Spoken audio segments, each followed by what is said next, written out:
The picture on the thumbnail was actually taken from this camera. It's your responsibility to protect them.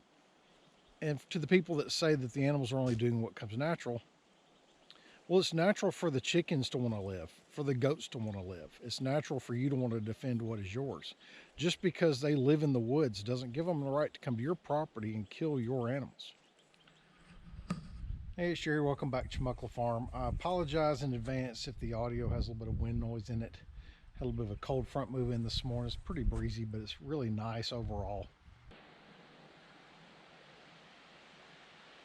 I was coming into the pasture around, and it made me remember that coming out of this wood line and from the neighbor's property, I frequently see red foxes, and some of them are pretty large. When I was buying this property, I actually had a red fox run across when I was here to meet a contractor, ran into the red barn carrying a chicken from the neighbor's house. And that kind of brings me to the topic of the video, because I'm having a little bit of trouble on the other side with coyote. And the thing is, if you're going to move out here, whether you're farming for profit or just having a homestead, if you're going to be raising chickens, goats, sheep, cattle, and even if you're just bringing small pets, outside cats, small dogs, you have to make a decision about what you're willing to do to protect what is yours.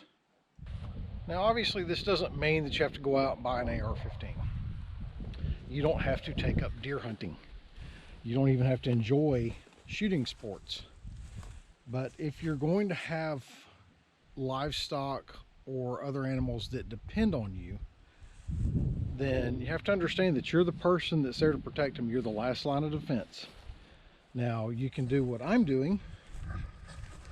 I shut my goats up at night to keep the predators away from them. Now, I do have red foxes. I've seen them in the pasture at night. Haven't seen a coyote on this side yet. But they do walk around and inspect the goat enclosure when the goats are inside. But these are Kiko goats, and some of them are pretty decent size. And they are very aggressive towards dogs. And I can imagine that they would be towards a fox or coyote as well. But against 3 or 4 coyotes, even one of them is not going to stand much of a chance. So far, I've had to fill a hole over there where one was digging under the fence. And what I'll usually do is stick a T-post in there or concrete block or something like that and see how determined they are, see if they dig in again. This is the area that I'm going to have the most problems with. It's my neighbor's farm over here. Between me and the river, there's nothing but woods and water management district. The picture on the thumbnail was actually taken from this camera, which I'll put up after finding a second hole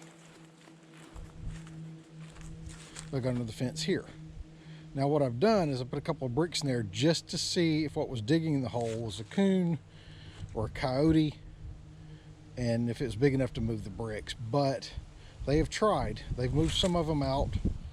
I've got a couple left in there, and it looks like they've been working on it a little bit. So what's going to happen here is probably going to be a special permit and a steel trap.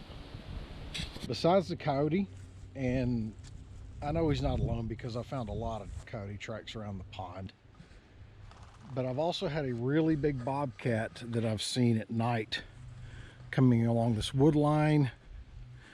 Have not seen any indication that the bobcat is coming into the pasture yet, but as soon as the smaller goats are able to come out with the herd, I'm going to have to address that issue as well.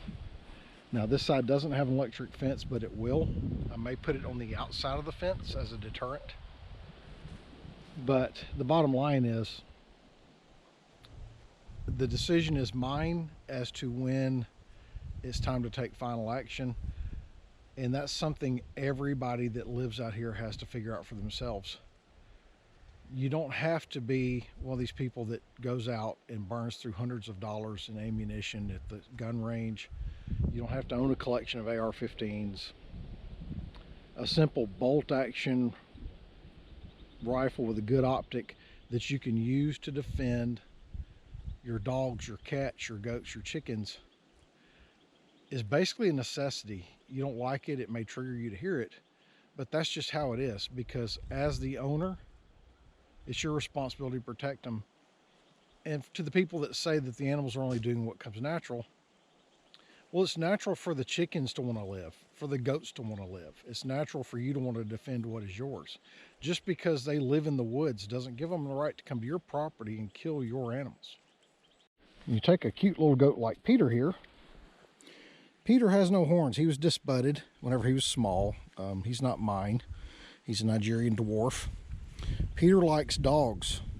Peter probably would not know what to do if a coyote comes in this pasture and comes after him, because he's not used to that. Now what Peter does do is he hangs around with the other goats who do know what to do. The goats typically all hang together, and the older females, like this doe, they tend to be the ones that are a lot more aggressive towards the dogs and stuff. The two white females and her will attack any dog that comes in here. The Billy, I haven't seen him do it yet, although I have to say if something started approaching the herd, I would imagine it would probably be a group effort to chase it off. All right, well, those are just my thoughts on it. I know what I'm willing to do to protect my animals. The decision at your place is up to you. I know what I'm going to decide every single time I feel like something's going to take one of mine. But I'm about to grab Nugget. We're going to go in the round pen, do a little bit of training. Till next time, thanks for watching.